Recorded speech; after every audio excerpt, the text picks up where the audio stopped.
Hi all.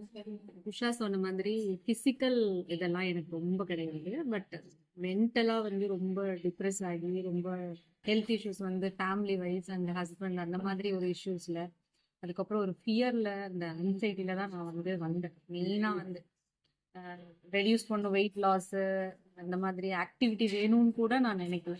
Just எனக்கு வந்து ஒரு ரிலாக்ஸேஷன் வேணும், ஒரு காம்னஸ் வேணும் மைண்டுக்கு அப்படிங்கிற ஒரே ஒரு ரீசனுக்காக மட்டும்தான் நான் வந்து யோகா கிளாஸ் சேரும்போதே ரொம்ப யோசிச்சு தான் வந்து சேர்ந்தேன். இது கரெக்டான டிசிஷனா, அது நான் போறது இல்லை எப்படி அப்படிங்கிறதுலாம் ரொம்ப யோசிச்சேன். ஆனா வந்ததுக்கு அப்புறம் வந்து நிறைய சேஞ்சஸ். மேம் கூட ஒரு டைம் சொன்னாங்க, பரவாயில்ல நான் ஸ்டார்டிங்ல உங்களை பார்த்ததுக்கு உங்க ஃபேஸ் கொஞ்சம் தெளிஞ்சிருக்கு அப்படின்னு சொன்னாங்க. அது எனக்கு ரொம்ப வந்து ஒரு ஹாப்பியா இருந்துச்சு. மேம்க்கு அது தெரியுமா என்னன்னு கூட எனக்கு தெரியல.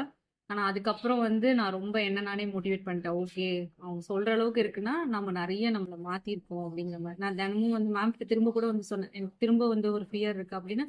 அவங்க அதுக்கு ஆல்டர்னேட் நிறைய சொல்லி கொடுத்தாங்க.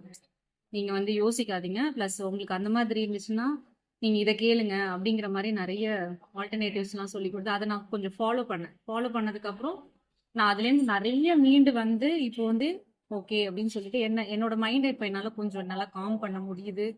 யாரையும் வந்து டிபெண்ட் பண்ணி நான் ரொம்ப யாரும் வீட்டில் இல்லைன்னா என்னால் வீட்டிலே இருக்க முடியாது. அந்த மாதிரி ஒரு ஃபியர்லாம் இருந்துச்சு. தனியாக ரெஸ்ட் ரூம் போகிறதுக்கு கூட நான் ரொம்ப பயந்த காலம்லாம் இருக்கு. அது இப்போ ரீசன்ட் டேஸ்ல. ஆனால் அதுலேருந்து எல்லாத்துலேருந்தும் மீண்டும் வந்து நான் ஆல்மோஸ்ட் 7 months ஆயிடுச்சு நான் ஜாயின் பண்ணி. அந்த 7 monthsல எனக்கே நிறைய டிஃப்ரென்ஸ் தெரியுது. நான் எவ்வளோ இருக்கேன் இப்போனாலும் தனியாக நான் வீட்டில் இருப்பேன். நான் 12 o'clock கூட எழுந்திரிச்சு வெளியில மீன்ஸ் என்னோட ஹாலுக்கு நான் வரேன். முன்னே என்னோட ரூமை விட்டு நான் வெளிலே வர மாட்டேன். அந்த அளவுக்கு நான் ரொம்ப பயந்துட்டு இருந்தேன். இப்போ என்னால் அதெல்லாம் வெளில வர முடியுது. என்னோட கிச்சனுக்கு நான் தனியாக போகிறேன். கண்ணு மூடி என்னால் படுக்கவே முடியாது யாரும் இல்லைன்னு.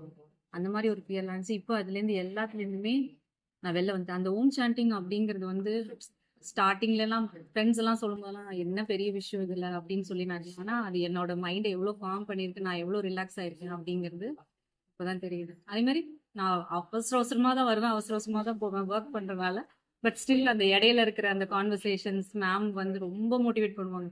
கைஸ் கமான், முடியும், ஸ்பீட் பண்ணி முடியும் அப்படின்னு சொல்லிருக்க, வெரி குட் அப்படின்னு, சூப்பர் அப்படின்னு சொல்றதெல்லாம் வந்து உண்மையிலே ஓகே ஓகே அப்படின்னு சொல்லி நம்மளே வந்து திரும்ப திரும்ப இது பண்ற மாதிரியான ஒரு விஷயம்லாம்.